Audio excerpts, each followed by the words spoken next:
Peace and blessings, love and light, and welcome to day 159 of the 365-day challenge. It's your girl, Kim, and happy Soulful Sunday.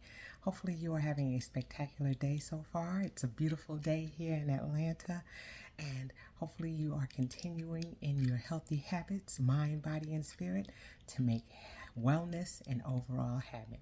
And we've been talking about some different tips and tricks, and I've tried to be strategic about sharing some things that I did preliminarily when it came to my wellness journey, where I lost 64 pounds, and I started it 3 years ago. And there were just some tips and tricks, some things that I wish I knew ahead of time before I started my journey, and I'm trying to share those things with you during this month of June. So again, we've been talking about tracking food, we've been talking about the importance of drinking water, we've talked about portion control, we've talked about pre-planning our meals and meal prep.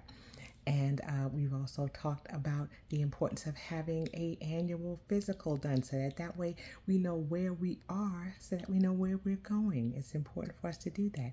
And I wanted to talk about the having your annual today, so I kind of got the days switched up. So, charge it to my head and not my heart. But I wanted to talk about the importance of preparing your kitchen.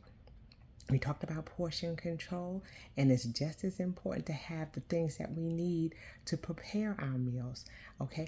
Like a scale. We talked about portion control, and so having a scale helps us be able to eyeball what certain portion sizes look like.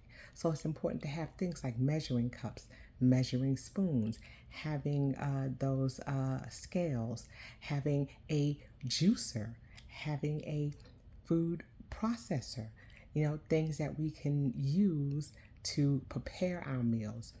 That is all part of the preparation process. Okay, your kitchen is going to become like your laboratory. It's going to be a place where you're going to experiment with different foods, with different textures, with different food combinations. All of those things are going to take place in your kitchen. So it's important to have your kitchen prepared. Do you have a special plate that you use? Some people like plates with separators in them. I have a plastic plate that has like little compartments in it, so that way I can separate my meals, so I can see what my meals look like. The larger portions are those the portions that have my fruits and my vegetables. Do I have a smaller compartment on my plate that shows how much a cup of rice is, or anything like that? You want to have the tools that you need in order to be successful. That's the thing. If we don't have the tools that we need, we'll start making substitutions, and sometimes they're not the wisest ones. Okay, so as we're wrapping up this first week of talking about wellness, we want to keep those things in mind. Keep in mind how we're eating. Keep in mind, are we properly hydrating ourselves? Have we prepared ourselves? Have we gone and set an appointment so that we can find out where our numbers are? Everything is about creating a baseline. Where are we starting in all of this? Because then when we can figure out where we're at, then we can talk about where we're going and how to get there.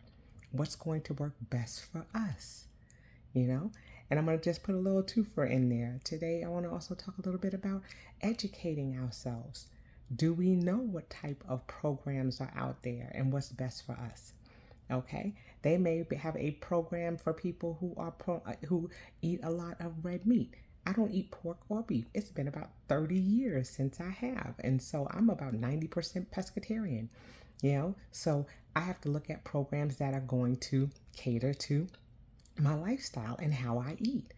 Okay, and one program does not fit everyone. So it's a matter of educating yourself and seeing what's out there, so that when you do go to your doctor and have a conversation with them, you have some things to talk about. You can ask about this. I'm looking at this particular diet program or this plan.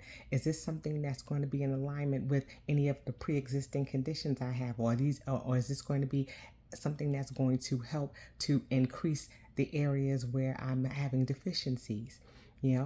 Those are the kinds of things that we need to do. Educate ourselves and prepare ourselves so that way when we start to put the wheels in motion for our wellness program, we have the things that we need. You know, I'm all about toolboxes. Do we have the things in our physical and nutritional toolboxes that we can pull from that are going to help us to be successful as we go through our wellness journey? Okay, it's a lot to think about. Go back and look at some of the videos from this week and see some of the things tips and tricks that you can use as you're starting your wellness diet. Your wellness journey. And make sure that you're doing what's going to be best for you and that you're preparing yourself with the questions and with the knowledge that you'll need so that way you're starting out on the right foot. And that will do it for today. I hope that you have a most spectacular day. Make sure that you are sprinkling self-love and self-care all over yourself today. And I also have a special shout out. It is my mommy's birthday. Happy 77th birthday, Mom. You look fantastic. You're walking in your wellness journey and you're doing a spectacular job. And I love you infinity.